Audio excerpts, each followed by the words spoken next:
Okay, I'm over in Pro Tools, and if you're not particularly familiar with Pro Tools, don't really worry about it. All I'm really going to show you here is how you can route EQs across channels, subgroups, and the master bus. And it would go like this.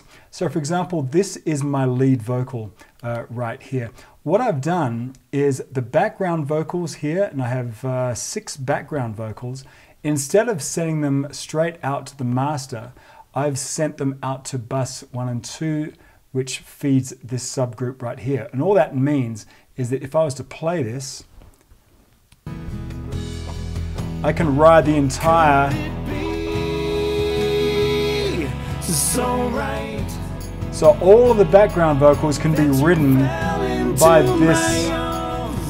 this subgroup right here. So you could either move all of these up and down, or you can move it over here. But even better than that, if you're using subgroups, and you can do this on any DAW or hardware mixer for that instance as well.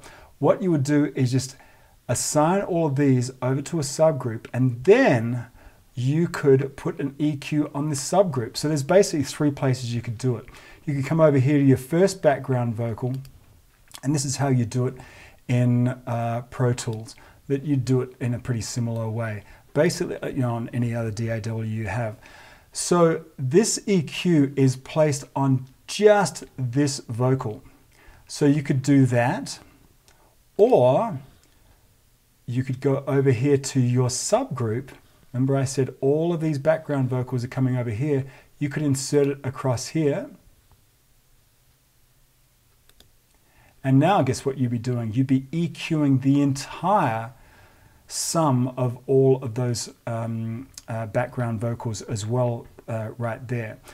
Then you could take it even further than that and then go to your master bus here and do basically the same thing. Go over across and do a 7-band EQ on that. Now, what would you be EQing? You'd be EQing everything.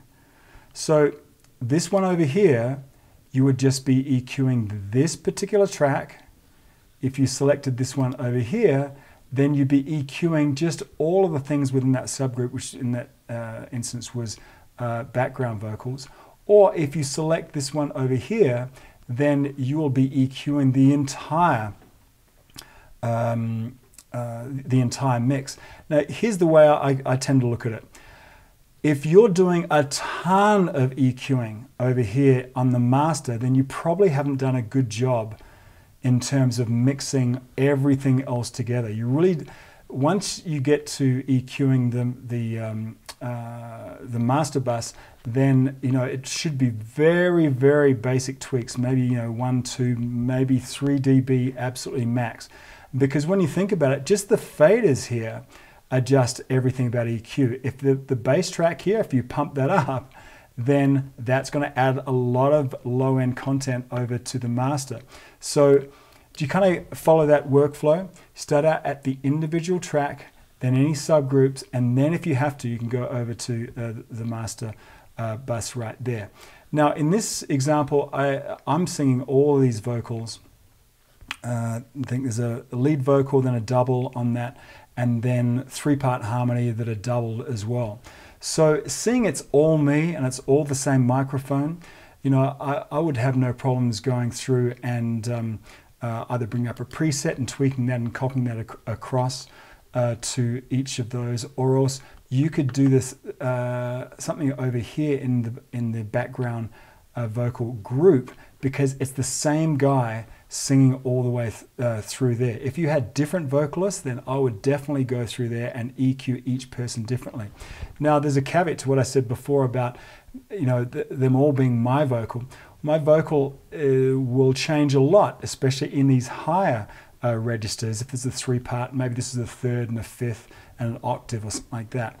Then once you get up there, you will the vocal content will be a lot different in these high background vocals than it will be in these low background vocals. And certainly if you have male and female across your background vocalists, I would definitely EQ those guys separately. But if you're in a pinch, you could take that out there and just do all of your EQing over here and your background background vocal group. Like I said, that wouldn't be my first choice, but if I had to do something pretty quickly, I would do that. And then certainly over here, if you're just doing a ton of EQ over there, it's probably not a good idea. You should be going back and working with just your balances, maybe also some compression if some various tracks are popping through. We'll learn how to do all of that stuff in a second, but this is just kind of a good primer to where how EQs get placed or routed within your mixer. There are other things like dynamic EQ, and also, I mean, DSs are an interesting type of effect because they're kind of half EQ and half compressor. There's actually let me see if I've got if I get the lead vocal here. Plug in, that would be dynamics and a de-esser. Great. Okay, so this is more in line to compression. It's actually a frequency adjustable, frequency dependent or frequency specific compressor. So if you want to learn a lot about compressors, look into the masterclass in compressors.